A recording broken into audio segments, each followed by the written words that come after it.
Vous vous demandez quelle IA déployer dans votre entreprise. Votre boss vous dit que Gemini, c'est peut-être le mieux. Vous utilisez ChatGPT depuis 6 mois et votre collègue vous jure que Claude est supérieur à tout.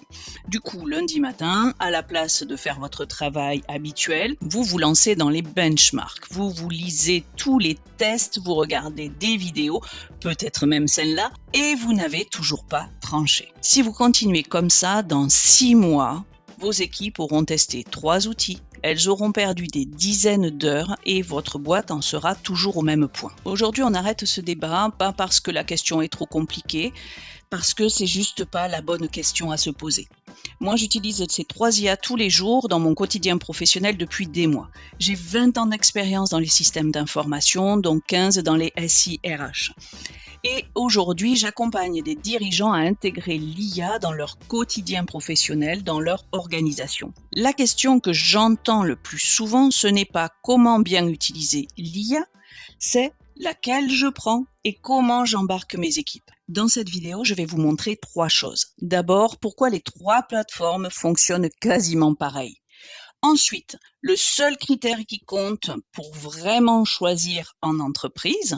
Et enfin, le prompt qui transforme n'importe laquelle de ces 3 IA en assistant qui vous connaît en moins de 10 minutes. Et si vous voulez qu'on regarde ensemble comment déployer l'IA dans votre organisation, vous avez le lien en description pour travailler avec moi. Allez, on commence. La première chose que vous devez savoir, c'est que les 3 grandes IA fonctionnent quasiment pareil. Quand vous en maîtrisez une, vous les maîtrisez toutes. Regardez, les 3 ont un historique de conversation, les 3 permettent de créer des projets, les 3 permettent de créer des assistants personnalisés. Ça s'appelle les GPT dans ChatGPT ou les Gems dans Gemini. Et vous pouvez faire la même chose avec les projets dans Claude. Les 3 acceptent vos documents. Les 3 génèrent des images. Bref, les boutons ne sont pas exactement au même endroit, mais le moteur est le même. C'est comme passer d'une BMW à une Mercedes. Le volant, il est en haut, les pédales sont en bas, le levier de vitesse est à droite. Ok, vous allez peut-être mettre 5 minutes à retrouver le bouton des essuie-glaces, mais c'est tout. Vous ne réapprenez pas à conduire à chaque fois que vous changez de voiture. Pour l'IA, c'est exactement pareil. Donc, si vos équipes savent utiliser ChatGPT, elles savent déjà utiliser Claude et Gemini. Personne ne repart de zéro. Attendez, parce que là, je sens que vous vous dites « Oui, mais Sonia, Claude est quand même le meilleur pour rédiger, non ?» Voilà ce que je vous réponds.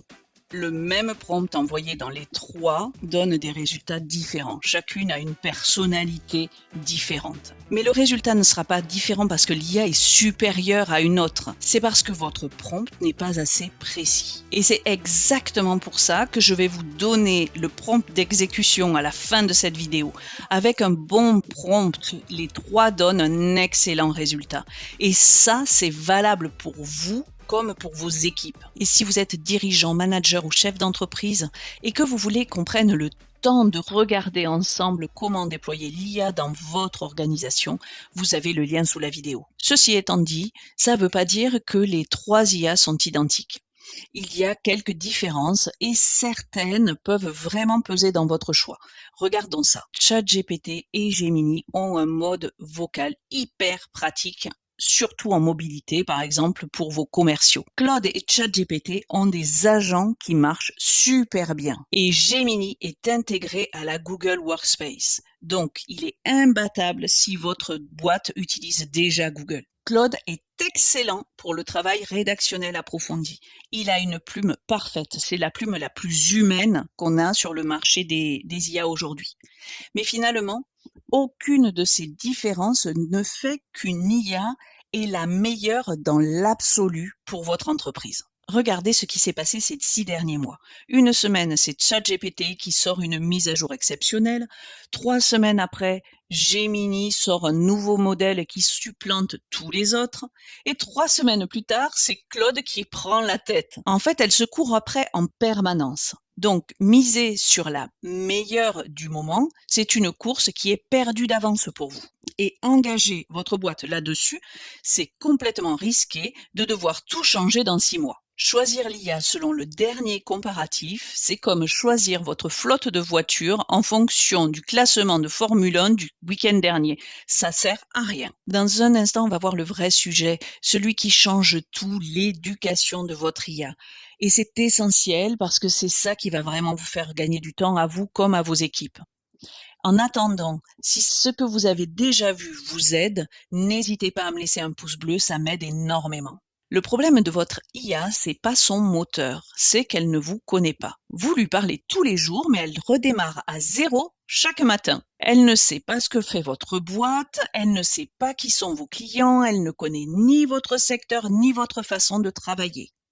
Du coup, elle vous sort des trucs génériques et vous, comme vos équipes, vous perdez du temps à reformuler, à corriger, à recommencer. Et c'est exactement comme ça qu'une boîte finit par croire que l'IA, ça marche pas chez nous.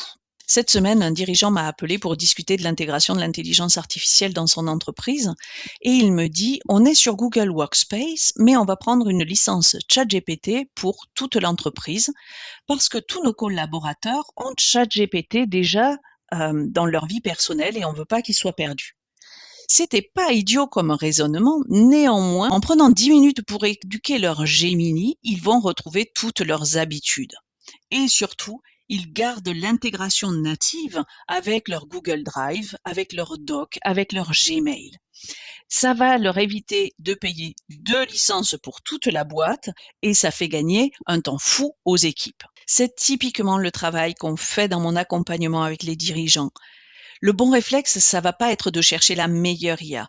Ça va être de prendre celle que vous payez déjà peut-être ou de choisir celle qui correspond le mieux à votre entreprise et d'investir 10 minutes à éduquer cette IA-là plutôt que de passer 10 heures à choisir l'IA idéale. Je vais vous montrer concrètement ce que ça change. Imaginez, vous devez faire une proposition commerciale pour un nouveau client. Un truc que vous, vos commerciaux, vos consultants font tous les jours finalement. Regardez la différence entre une IA qui ne vous connaît pas et une IA éduquée. Si je lui demande « Fais-moi une proposition commerciale pour un client qui veut un accompagnement RH », vous voyez, le résultat est générique. C'est ce que tout le monde va avoir. Ça ne vous distingue pas. Et vous allez devoir tout réécrire. Et en plus, vous multipliez ça par les 20 propositions que votre équipe fait chaque mois. Maintenant, regardez ce que ça donne quand on prend 10 minutes pour éduquer son IA. D'abord, je lui donne 3 propositions commerciales que j'ai déjà faites et qui me plaisent. Ensuite, je lui donne le détail de mes offres, mon positionnement, mon ton de voix. Puis, je lui demande de me construire un prompt modèle, un guide de production pour toutes mes futures propositions commerciales. Je teste sur un nouveau client et regardez le résultat, c'est structuré, c'est à mon image, c'est directement exploitable. L'IA, ce n'est pas de l'automatisation, c'est une accélération du travail de vos équipes. Faites à votre manière, pour vos clients.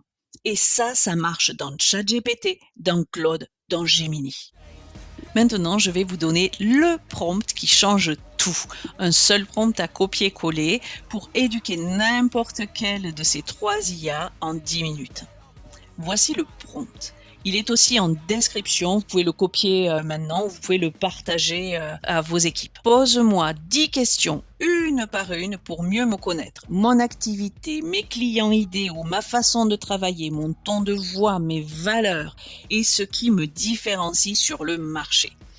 Attends ma réponse avant de passer à la question suivante. À la fin, fais-moi une synthèse que je pourrais coller dans les instructions personnalisées de mon intelligence artificielle. Pourquoi ça marche? Le principe est simple. L'IA pose les bonnes questions. Vous répondez à votre rythme. Vous pouvez même utiliser le petit micro de ChatGPT ou de Gemini pour aller plus vite. Et à la fin, vous obtenez une fiche d'identité. Cette fiche, vous la collez dans ChatGPT dans la rubrique instructions personnalisées, vous la collez dans Claude dans la rubrique préférences et dans Gemini dans les préférences aussi. Vous collez ça une seule fois et vous avez 3 IA éduquées à votre contexte, à vous. Et chacun de vos collaborateurs peut faire pareil avec son propre contexte. Vous allez prendre 10 minutes ce soir et vous aurez gagné 3 mois sur la courbe d'apprentissage de votre IA. Multipliez ça par toutes vos équipes et vous vous imaginez l'impact énorme. Parce que l'IA, ce n'est pas de l'automatisation, c'est une accélération du travail de vos équipes, fait à votre manière pour vos clients. Si vous voulez aller plus loin et récupérer des idées de prompts prêts à copier-coller, concrets, orientés, métiers, pour gagner du temps tous les jours au bureau, regardez maintenant cette vidéo. Je vous y donne 3 prompts ChatGPT prêts à l'emploi et à recycler dans l'IA que vous aurez choisi. À bientôt!